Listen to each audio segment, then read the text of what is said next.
अस्सलाम वालेकुम व्यूअर्स, अपनी नई वीडियो के साथ मल्लिहा। अपनी किताब प्यास। खुद पर मुस्कुराना बहुत मुश्किल, ये गिरता है हर आंसू कहीं अंदर ही। बस वक्त के साथ ना चल सके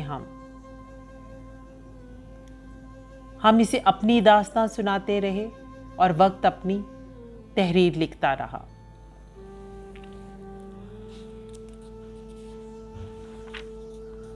किस कदर खुशफहम है इंसान कि हर उस आरजू में उसको रंग नजर आते जिसके लिए इसकी नज़र मुंतज़िर, जानता ही नहीं कि इनमें रंग हर कोई अपनी ज़ात के लिए भरता, किसी दूसरे के लिए नहीं।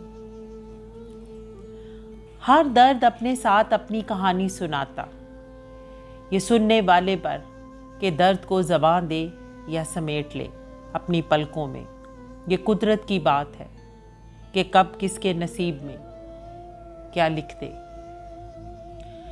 वक्त कब कहाँ किसको धोखा दे, कौन कह सकता कि वो लम्हा जिसमें इंसान गुनाह करता और वो लम्हा जिसमें इंसान तौबा करता, अपना अपना हिसाब मांगते।